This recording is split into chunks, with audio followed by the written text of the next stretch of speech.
सरोवर में पहुंच करके हाथी ने पहले तो अपनी प्यास बुझाई। अब हाथी ने अपनी प्यास बुझा करके हाथी ने विचार किया आनंद नहीं आ रहा, क्योंकि हाथी मतवाला होता है। अपनी सूंड में जल भर करके अपने ऊपर छींटने लगा। देखा होगा ना हमने, हाथी पानी पीता है तो पानी पी लेने के बाद में अपने ऊपर ही जल फेंकता है। अपनी सूंड में जल भर करके अपनी पत्नी पर, अपने बेटा बेटियों पर छींट रहा है, आनंद नहीं आ रहा। तो हाथी ने क्या किया, तनिक अंदर उतर गया सरोवर के अंदर। गजराज को प्यास लगी वन में, जल पीवन नीर सरोवरिया।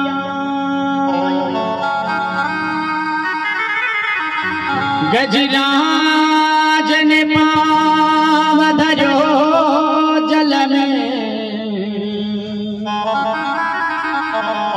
तब ग्राह ने आकर पाँव दबायो।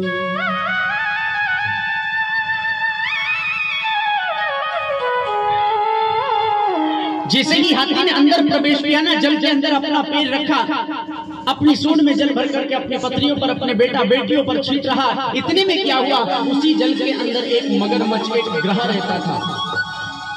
हाथी के पैर को आकर के उसने पकड़ लिया, लिपट गया। हाथी ने विचार किया कोई साधारण सा जीव होगा, मछली होगी, निकल जाएगी, मैं अपनी लीला करता रहूं। तो हाथी जल भर करके छींटता रहा, जल भर करके छींटता रहा। लेकिन काफी समय बीत गया। हाथी ने विचार किया ये कोई विशाल काया वाला, शरीर वाला लगता है, जो मुझे नीचे की ओर खींच रहा है। क्या करें, हाथी ने अपनी शक्ति, अपनी ताकत लगाना प्रारंभ किया। बाहर निकलने का प्रयास किया, लेकिन खींच नहीं पाया। अपनी पत्नियों से कहा, अपनी बेटियों से कहा, अपने बेटों से कहा, बेटाओं मुझे बचाओ, मैं मर रहा हूं। पत्नियों ने सूंड में सूंड लगा करके हाथी को बाहर खींचने का प्रयास किया, खींच नहीं पाई।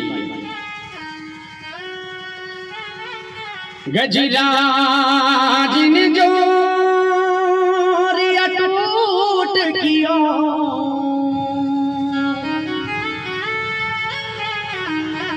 परिग्रह के बल को था नहीं पायो।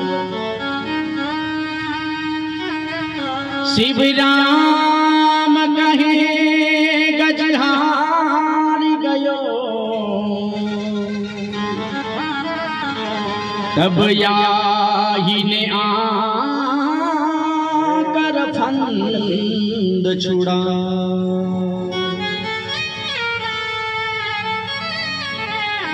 हाथी ने अपनी ताकत पूरी लगाई, अपनी शक्ति लगाई, लेकिन खींच नहीं पाया।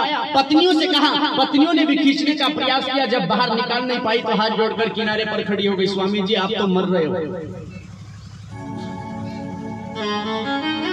आपका जीवन तो अब संकट में है, आप तो मरने जा रहे हो, तो आप अपने साथ में हमें लेकर के क्यों मरना चाहते हो? हम आपको बाहर नहीं निकाल पाएंगे, अलग हो गए। बेटाओं मुझे बचाओ, मैं मर रहा हूं, बेटाओं मुझे बचाओ।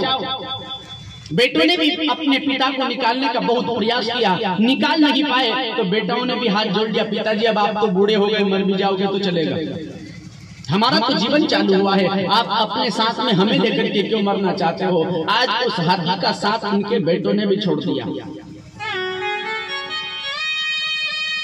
वो हाथी और कोई नहीं था, आप और हम वो हाथी है। वो हाथी का चरित्र हर एक प्राणी के ऊपर घटित होता है। हम ही वो हाथी है। हम जब संसार में भ्रमण करते हैं तो धन से व्याकुल होकर के धन के लिए भटकते रहते हैं, और वो हाथी जल के लिए भटक रहा है, हम धन के लिए भटकते हैं। उस हाथी को जल मिल गया, अपनी प्यास बुझा ली। हमें जब धन मिल जाता है तो हम